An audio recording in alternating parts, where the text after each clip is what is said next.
Hello, fellow quarantiners. Peter here, and welcome to the next installment of Teach Me, the series that puts the spotlight on talented folks who may be at home right now during quarantine, as I do my best to be a guinea pig and learn something new from folks who aren't earning a paycheck as normal. If you have something to teach or know anyone who would be good, hit me up on the website, quaranteachme.com. The topic can be really anything that you know how to do well and can be taught over video chat. Today, it's time for Out with the Old and In with the New. I am getting a fashion consultation from professional stylist Natalie DeCleve. Natalie shares with me how her life in New York has been going in quarantine and how she got into the business of helping clients look their best. We then head into my own closet and do a professional closet purge over our Zoom call. So watch me cling to my rather out-of-date wardrobe and get a lesson on how to up your style game. So with that, I give you Natalie DeCleve. We are live. Hey, Natalie. Hey, how's it going? It's going great. I'm here with Natalie DeCleve, personal stylist, author, and consultant for all things wardrobe. How are you doing today? I'm good. Made it through another week of quarantine, so just congratulating myself on that. Congratulations. Are the days starting to bleed together a little bit like they are for me? 100%.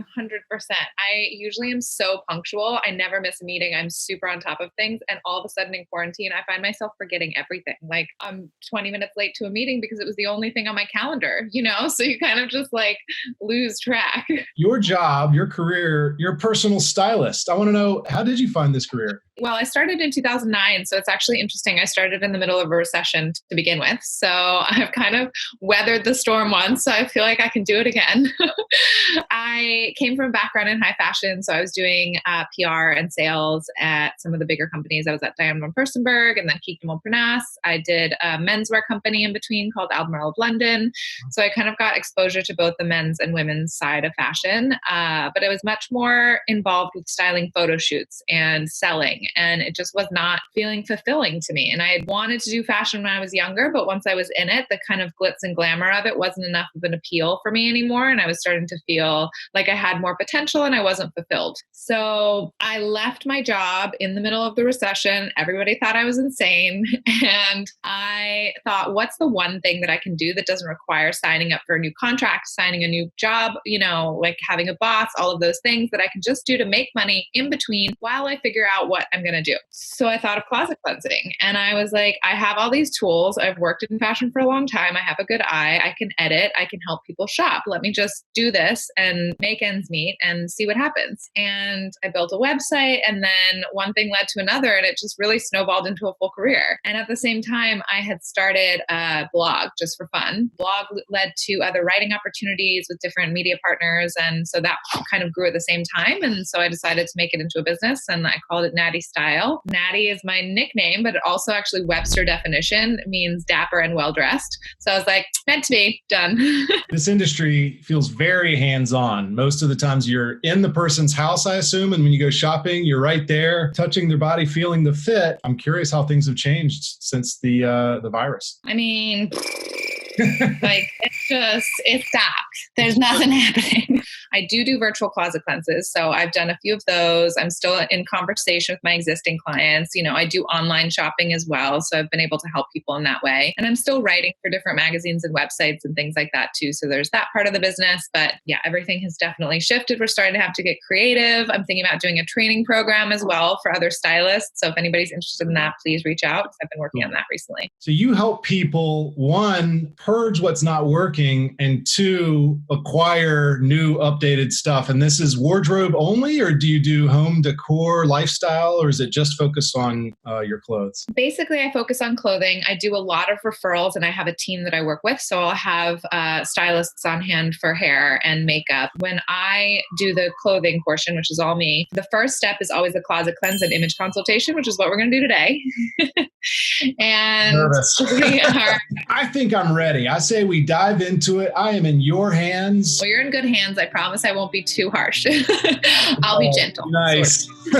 And so tell me a little bit about why you wanted to do this. And also you kind of already recently got rid of a lot of clothes too. Is that right? Yeah. So my personal story is I've been in LA about 2 years, and I was in my previous life on the East Coast in Washington, DC, and I made a lot of changes all at once, including, relationship, career, and wardrobe. I ended up losing about 25 pounds, and it really does throw a wrench into how things fit. And I realized that none of the baggy XL button downs really looked good on me anymore. And my waist went from a 36 to a 32 or 3. It left me with this kind of minimalist wardrobe that I bought a few shirts that worked, threw out a lot. In fact, I've still got boxes and boxes of these baggy flannel and pleated jeans back in the East Coast in storage. I'm sorry, back it up. Did you just say pleated jeans?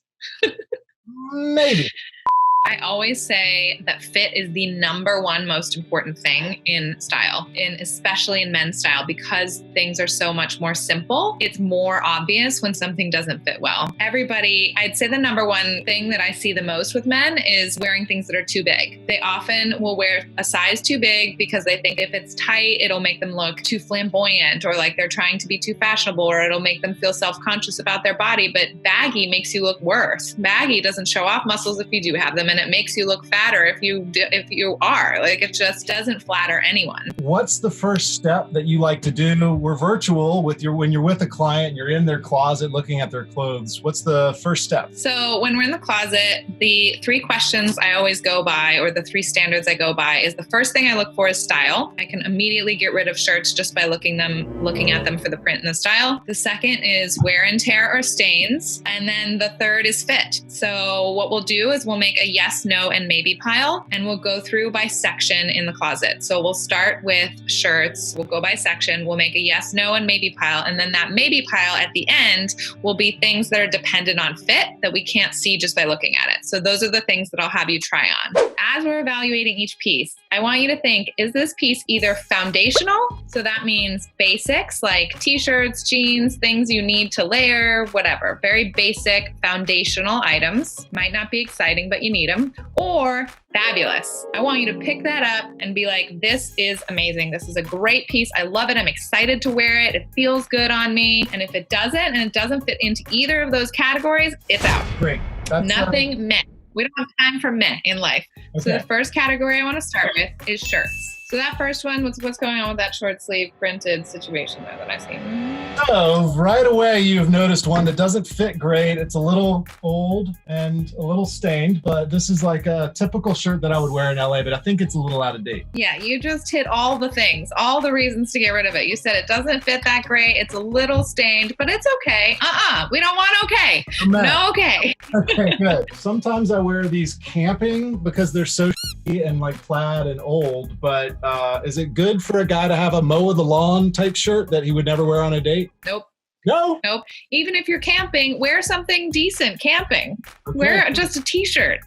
This is one of these, my gifts from my parents, a Columbia large, which doesn't fit me anymore, these travel kind of mesh, cheesy old man shirts. What do you think about these guys? Gotta go. We don't want cheesy. We don't want too big. We don't want any old man. No way, Jose. Gotta go. Man, can you see that stain? Now I can. Gotta go. Okay, yeah. Again, not very stylish. This is like what guys call a go-out shirt, but I don't like this shirt, and it's large. Yeah, so. No, go out. Sentimental gifts from parents who don't quite get my style with this plaid on the inside, plaid on the outside. That's another thing I always say, so I come across that a lot. If it's sentimental, it's not earning you any brownie points with your family if it's just sitting in the closet. If you genuinely have to wear it in front of them sometime, maybe, but most people don't know. They're not going to ask you if you're wearing that shirt that they bought you 4 years ago. They long forgot about it, and so should you. I got a sentimental Christmas gift, and I think I know what you're going to say. It's an LL Bean dated. It's like felt. That shaking head. Felt? I think it feels like felt. Do you know how I feel about felt? How I felt about that one? What did you feel? Gotta go. When I first learned about snap shirts, I was like, man, you just rip them open. But the Banana Republic. Because you do that all the time. Yeah. Who needs a tearaway shirt? When are you tearing your shirt off, sir? Please answer me that. What do you think of these camping shirts? How often are we camping? Because we have an awfully large camping wardrobe. Gotta go. We're ruthless here. I love it. Make space for Peter. This is a new Peter. New Peter, does he wear a 16.5 Brooks Brothers button down? He sure doesn't. Recent purchase, medium, very stylish and soft polo. Thumbs up. Keep it. Faherty, this is a stretchy kind of summer, wear it on a boat, kind of really soft cut, and it fits well. I like it. Is that a keep or a maybe? Thumbs up. I like it. Prepare for the sales pitch. You feel free to reject this, but there's a brand on Amazon I found called Good Threads. These are $24 button-down shirts, and I ordered one. They fit me really well. I really like them. They feel confident that the shoulder's in the exact right spot. Tell me what you think about the fit and the style for these kind of button-downs. That was great. Can I see it without a t-shirt underneath? And tell me, are you wearing t-shirts underneath these? Yeah, a lot of times just for a sweat protection layer. In the summer, I usually go, but what do you recommend? So I always say if you can get away with not wearing a t-shirt at all, definitely go without a t-shirt. Even if a little sweat happens, it's okay. It's not the end of the world, especially for a casual setting. If you absolutely need a t-shirt, then find an undershirt that really doesn't show. Something that's like a V-neck that really doesn't show. But a lot of times they still show in the sleeves. So if you can get away with no shirt, I always say no shirt. It's going to look so much more clean, so much more elegant. It feels better too. Does this button get buttoned or do we show the extra chest hair? It kind of depends on the person. I can't say that there's a rule. It really depends on, your chest, your hair, your shape, all of those things as to which button you want and your style, Yeah. I've usually kind of left that one undone. LA's really casual, but I think it's fine. And if you want to go to a nicer restaurant and button it up a little bit more, or you're wearing it underneath a jacket, you want to button it up a little bit more, but if it's on its own, you can leave it open. Yeah, I like it. I recently learned that if this seam is hanging over your shoulder, that's a no-go. Like all my shirts are so baggy. Yes. This seam feels important. Yes, the seam on the shoulder of a men's shirt or jacket is always what you want to look to for size and for fit at the top. What I mean by that is you want that seam to sit on the edge of your shoulder. If it goes over the edge of your shoulder, it's too big. And then the other thing you want to look for is the body. So you want the body to be as slim as it can be without any buttons pulling or any stretching. You just want it to lay slim and smooth, but you want it really close to the body. So this shirt you've got on is actually a great example of that. Yeah, so now that we've gotten you down to the bare bones and we've got just good stuff left, but we've still got a few holes to fill, I really want to make sure that you're prepared for your life. So I always say you want to make sure that you have a well-stocked closet for your lifestyle. So for you, your work life is not very conservative. So luckily that and your personal life can kind of bleed into each other, but you really want to think about what are the activities that you need to be prepared for. So I want you to have an awesome pair of jeans or two at least. So something that fits really well and you can wear, especially out on dates and at nighttime and feel polished and pulled together. But even for your daytime jeans, I just want them to be awesome. Same with t-shirts, a couple of button downs, things that you can throw on and interchange easily with a good pair of pants. And then you definitely want to have a cool pair of sneakers, something that's going to feel good enough to wear into a restaurant and cool and hip, but it's still casual. And then just in case, I always say you want to still also be prepared for the things that you can't predict. So for you, you never know when you're going to have a party pop up or something that you do need to be a little bit more polished. So I want to get you a cool blazer, something that still feels, like you, young and funky and hip that you can wear with jeans and either a dress shoe or even a sneaker, but that feels more polished so that you're ready. Well, can I wear these strappy dad sandals with my blazer? Do you recommend this look for me? We didn't get into shoes. That face says it all.